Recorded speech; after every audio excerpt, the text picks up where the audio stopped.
The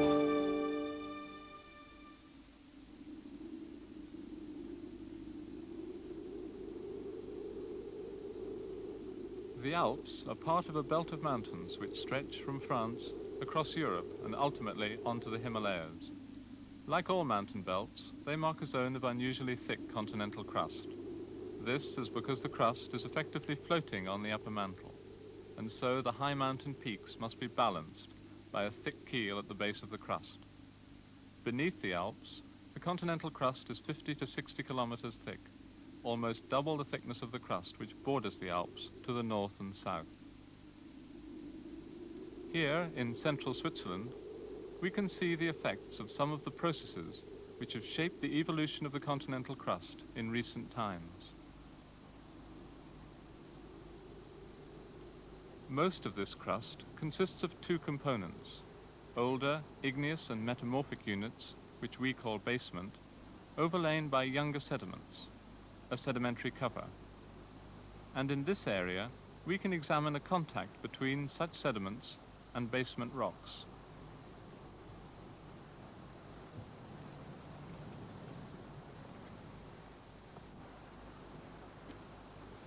This is basement. Over here, we can see just how deformed it is. Deformation and metamorphism have produced these foliation surfaces. This is a granitic gneiss. But up here, there's something very different. There's no foliation. It's a fragmental rock, a sediment. And these grains are pieces of the underlying basement.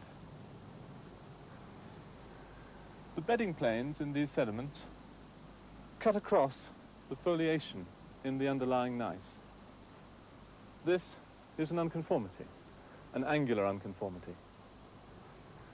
Deformation and metamorphism in the gneisses was followed by erosion which planed off this surface, and then the sediments were deposited. But all that happened a long time before the mountain building events which form the Alps. Such a relationship between sedimentary cover and basement gneisses is typical of much of the continental crust, and what we want to do is to see just how both were affected by the alpine event. Here we can see very little effect. The sediments are undeformed, and so the deformation in the underlying gneisses must have been much earlier. But we can only see here the sediments immediately above the unconformity. Let's now go and look at those much higher up. In the outer areas of the Alps, there's been less erosion, and structures which formed at high levels in the crust are spectacularly preserved. Sediments have been transported northwards for tens of kilometers and deformed into gigantic folds and naps. These are the classic Helvetic naps of central Switzerland. Amazingly, all that movement and deformation had little or no effect on the underlying sediments and basement rocks.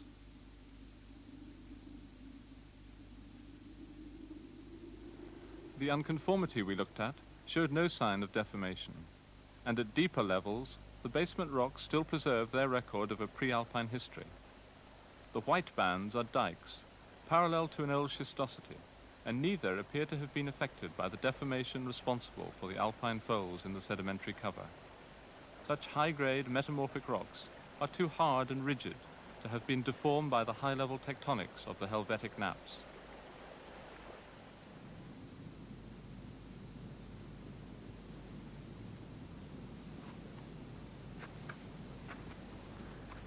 Here in the center of the Alps, the rocks are much more deformed.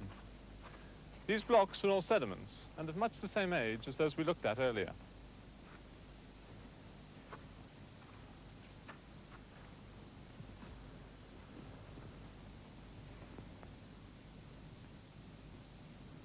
This isn't a sedimentary banding, that's all been obliterated. But rather, this fine compositional layering is a schistosity, produced by chemical segregation during metamorphism and deformation. This rock's a microschist, and it's had a complex history.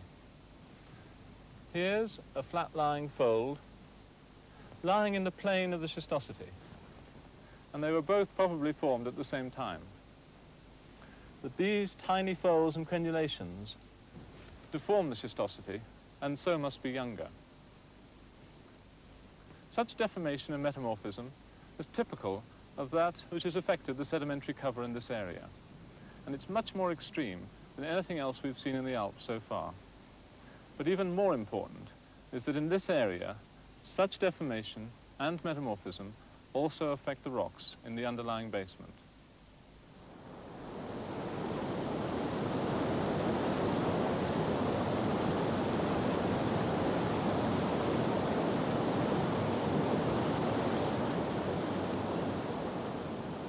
Where banded rocks occur in the basement, spectacular folds develop.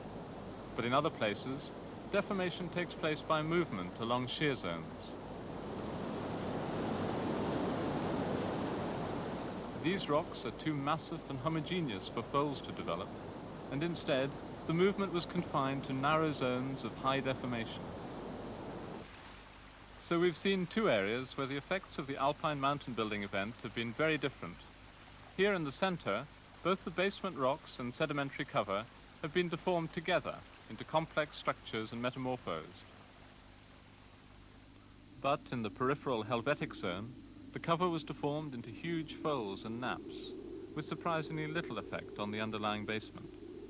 Nevertheless, these different styles of deformation reflect the same mountain building events. What we need now is some evidence to indicate the regional tectonic processes which cause the mountain building.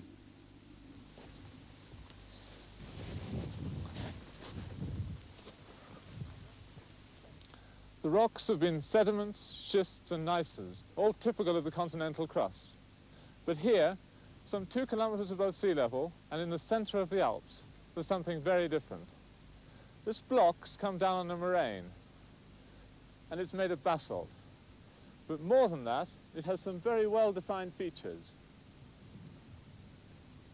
These curious lozenge-shaped structures are pillows, of the type formed when hot molten lava is erupted underwater. Their present shape simply reflects the amount of stretching, of deformation they suffered during this mountain building event. And chemical analysis has shown that the composition of these basalts is very similar to those being erupted along mid-ocean ridges at the present day. So this must be a piece of the crust of some ancient ocean which once lay between an Italian continental plate in the south and a European one in the north. In Switzerland, erosion has removed much of the so-called Italian plate from all but a small area around the Matterhorn. Here, Italian basement gneisses occur above younger ocean floor basalts and sediments, which, as we've seen, were deformed and metamorphosed during the alpine event. And both these units now lie on the old pre-alpine rocks of the northern European basement.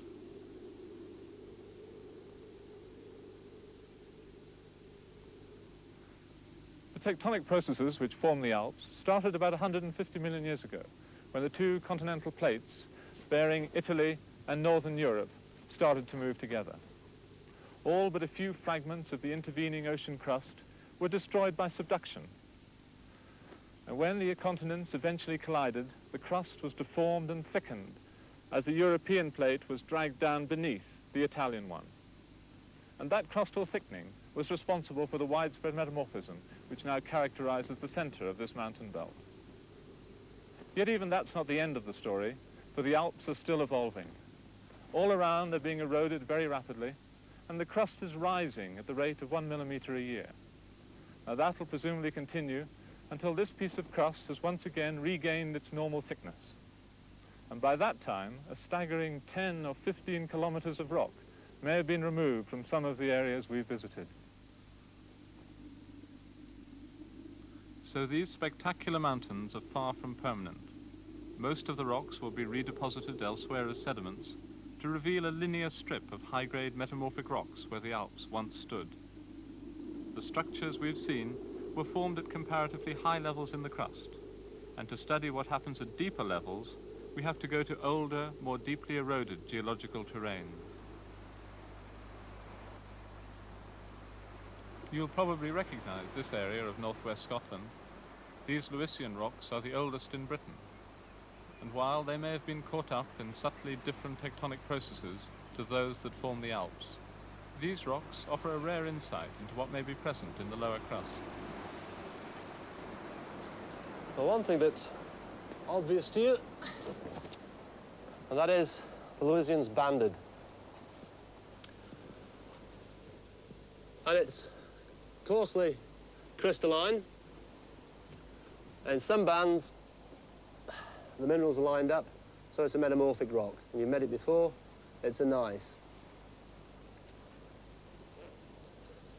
It contains a lot of quartz and feldspar, so it's rich in silicon, aluminium, sodium, and calcium. It doesn't seem to contain any alkali feldspar, but that's another story. I'll come on to that later.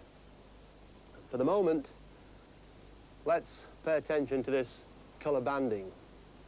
And if you look closely at it, you can see that the colour variations due to varying proportions of dark minerals. Now, these dark minerals are iron and magnesium-rich ones, and so the colour variation, the mineral variation, is also a chemical variation. The darkest bands contain the highest iron and magnesium. And since major oxides always add up to 100%, that means that the silicon, aluminium, sodium, and calcium are correspondingly lower. So this colour banding reflects a chemical variation. Now, all geological processes produce chemical variations to some extent. For instance, water currents sort out minerals according to their size, density, and hardness. In metamorphism, fluids can move different elements about to different extents and cause a metamorphic differentiation. And in a magma, different minerals crystallize at different temperatures. And so both the melt and the crystallized material vary in chemistry as well. And each of these three major geological processes have a distinctive chemical fingerprint, if you like. And if we're going to nail the Louisian down to one of these processes, there's no point in just taking the odd sample from one outcrop. We've really got to take hundreds of samples from the whole area.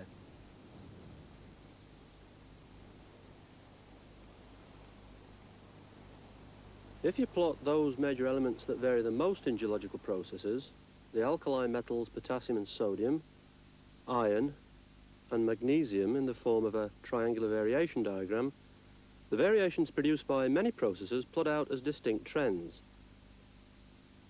This is the trend shown by the igneous rocks adding to the continental crust today in such areas as the Andes and the western United States. The Louisian gneisses plot out like this. And the trend towards the alkali corner is very similar to that of the modern igneous rocks. This similarity doesn't tell us for certain that the Louisian was once a suite of intermediate to acid igneous rocks, but it does cut down the number of possibilities. When we look at the rubidium and strontium isotope ratios, we can refine the picture. Samples of the Louisian gneisses define an isochron, whose slope gives an age of 2,600 million years, so they're Archean rocks.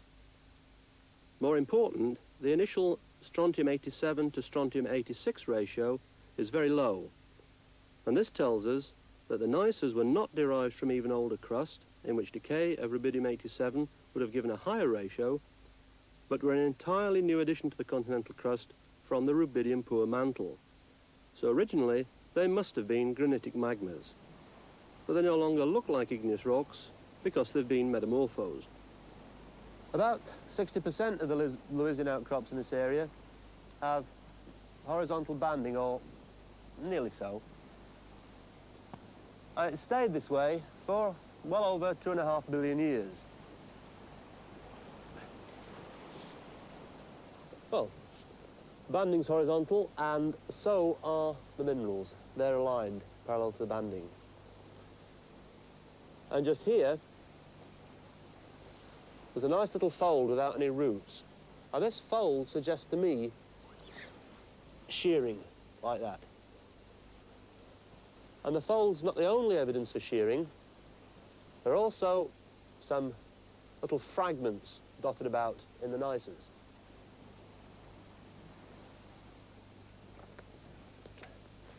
Oh, it's bright green. It's full of great big sparkling crystals. And there's not a sign of any quartz or feldspar in there. It's an ultra-basic fragment.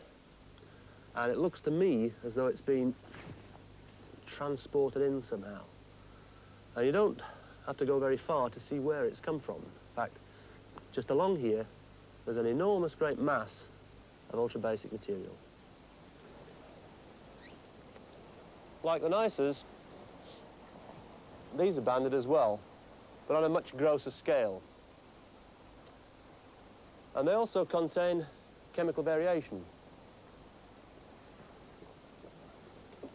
But it's completely unlike that in the gneisses. It's more like the sort of thing you find in the deep layers of oceanic crust, where you've had a lot of fractional crystallization. Here and there, these banded masses are jumbled together with a whole series of metamorphosed sediments and lavas. And they're all caught up in a huge, great sea of gneiss. They haven't been dated yet, but a very interesting possibility is that they might represent the original crust into which the granitic parents of the gneisses were intruded. What all this suggests is that the banded masses, the sediments and the lavas were somehow sliced together with the gneisses, like a sort of layer cake or a pack of cards. And the tremendous shearing and stretching is related to this. And you get very much the same pattern wherever you go in the Archean, on any continent. We don't know if it's happened today, because, quite naturally, erosion hasn't managed to get down to such deep levels in modern orogenic belts. But it's possibly related to subduction processes.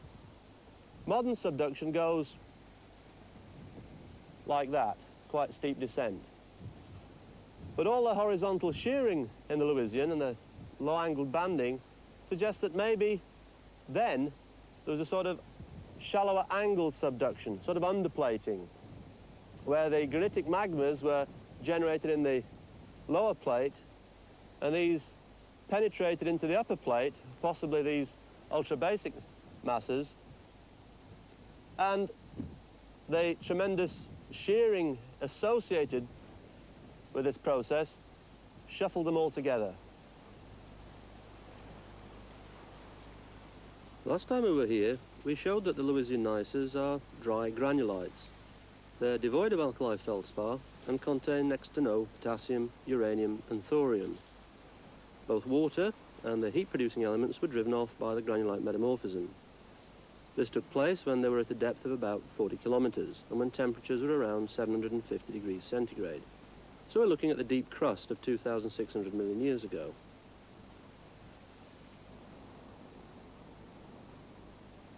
When the water was driven off, this piece of crust became not only incapable of heating itself up, but mechanically stiff.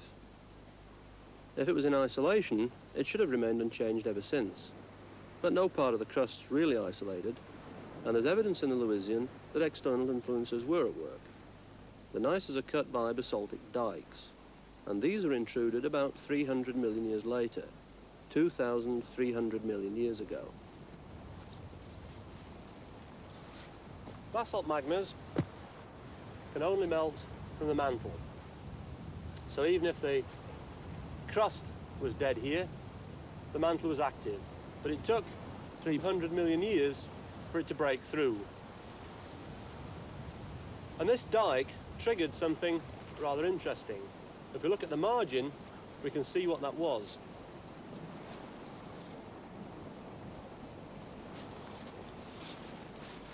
Here's the margin, and the gneisses just here have banding running like that, and they're still anhydrous. If you follow this banding round towards the dike margin, it goes like this, parallel to the margin. And not only that, it becomes flattened. Somehow, the gneisses have become softened at the dike margin. And they're no longer anhydrous, they're full of micas and amphiboles. Water has changed the mechanical properties of the gneisses along the margin. If the softening was due to water coming in, it certainly didn't come from the dike, because basalt magmas usually dry things out. It came from the mantle, and the dike margin has acted as a vertical pathway for the mantle to lose water vapour. So what's so special about that? Well, the point is, this area contains thousands of these dikes. About 2.3 billion years ago, the crust thinned and stretched and allowed the dikes to get in, and vast amounts of water streamed up the margins, and not only the dike margins sheared, in some places the whole area's gone absolutely crazy. The banding in the gneisses has been turned up an end here. And not only that, it's been tremendously flattened. It looks a lot more like a schist than it looks like a gneiss. And the gneisses have been folded and folded and folded.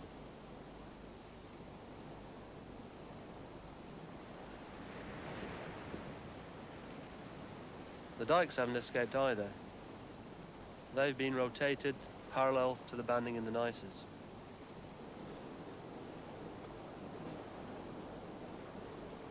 This is a mobile belt, and it contains a tremendous amount of chemically bound water. This particular belt is about half a kilometre wide, 20 kilometres long, and there's no doubt it goes down a long way as well. We're talking about cubic kilometres of water vapour that's streamed through here. And all this was due to tremendous activity in the mantle, and this reached a climax about 1.8 billion years ago. But the materials that it's affected, except for the dikes, have been around for about 1 billion years before that. And it wasn't just water that streamed out of the mantle, but thermal energy as well, which was carried by the water vapour. There's no way the Lewisian could have generated all this energy itself, and it had to interact with the mantle, both chemically and thermally. The mobile belt was due to horizontal forces, and they're usually associated with plate tectonics and seafloor spreading. But in a mechanical sense, the continental crust also interacts with the oceanic crust.